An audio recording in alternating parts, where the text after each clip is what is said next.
ආයුබෝවන් ෆුඩ් බයි ෂී YouTube channel එකට වෙනද වගේම ඔයාලව ගොඩක් ආදරෙන් පිළිගන්නවා. මේ දවස්වල රටේ තියෙන තත්ත්වයක් එක්ක පානුත් ගොඩක් ගණන් එකේ පාන් ඉතුරුනොත් එහෙම ඒව අහක දාන්නේ නැතුව රසට පාන් කොත්තුවක් හදාගන්නේ කොහොමද කියලා අද අපි වීඩියෝ එකකින් බලමු.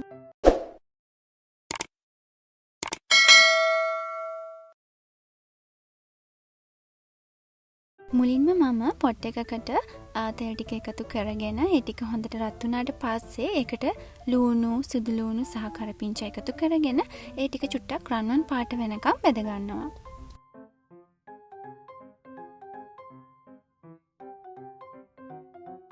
ඊට පස්සේ මම මේකට එකතු කරගන්නවා ගම් මිරිස් කුඩු, මස් කරි කුඩු මේ ටික එකතු කරගෙන අඩු ගින්දරේ මේ ටික විනාඩියක් විතර මම බෙද ගන්නවා.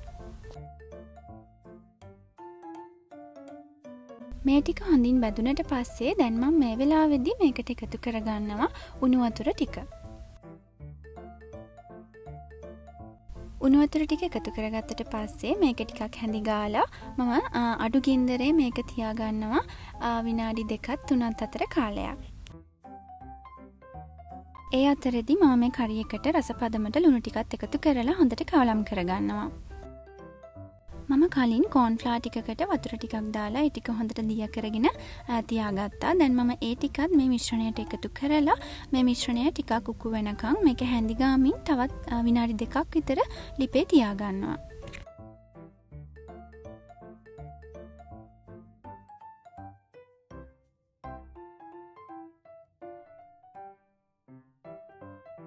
දැන් අපේ පාන් කොත්තු එකට අවශ්‍ය කරන කරි එකම හදාගෙන ඉවරයි. දැන් අපි පාන් කොත්තුව හදමු. මුලින්ම මම පෑන් එකකට මේ විදියට තෙල් ටික එකතු කරගෙන තෙල් ටික රත් වුණාට පස්සේ එකට එකතු කරගන්නවා ලූණු, සුදු ලූණු, කරපිංචා සහ හමු මිරිස්. මේ ටික ඔක්කොම එකට එකතු කරගෙන මේ ලූණු ටික චුට්ටක් රන්වන් පාට වෙනකන් මේක හැඳි ගාමින් පොඩ්ඩක් බෙද ගන්නවා.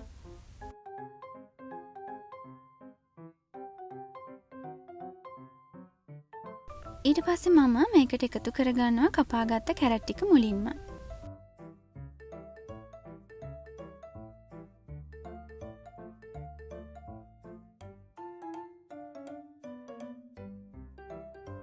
මාළු මිරිස් ටිකත් එකතු කරලා හොඳට කවලම් කරමින් චුට්ටක් මාළු මිරිස් ටිකත් තැම්බෙනකන් මේ විදියට මම ලිපේ තියාගන්නවා.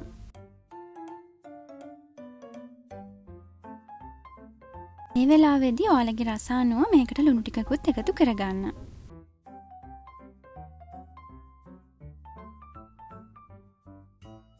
අන්තිමට මම කපාගනිපු ලීක්ස් කොළ ටිකත් මේකට එකතු කරලා හොඳට කවලම් කරලා තවත් තත්පර 30ක විතර කාලයක් මේ ටික ලිපේ තියාගන්නවා.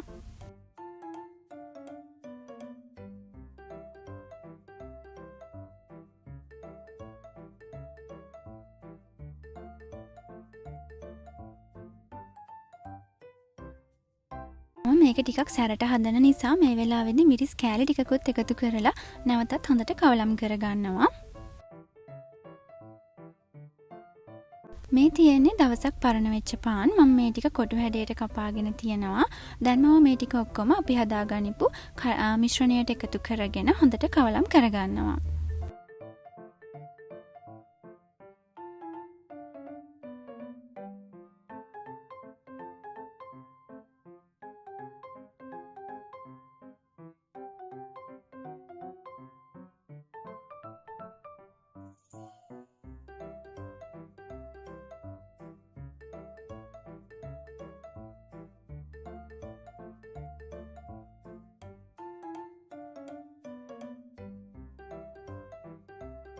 ඊට පස්සේ අපි කලින් හදාගනිපු කරි එකත් මේකට එකතු කරලා මේ ඔක්කොම හොඳට කවලම් කරගන්නවා.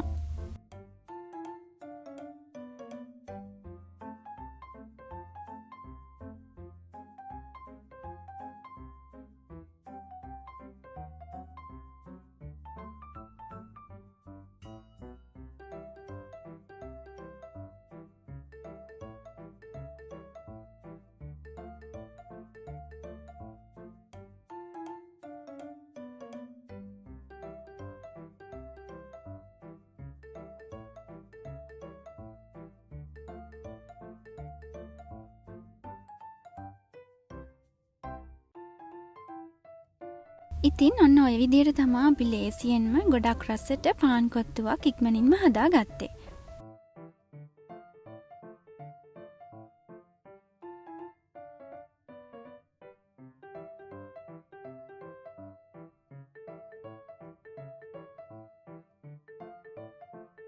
ඉතුරුණ පාන් එහෙම තිබුණතින් මේ විදියට පාන් කොත්තුවක් හදලා බලන්න කොහොමද මේකේ රස කියලා.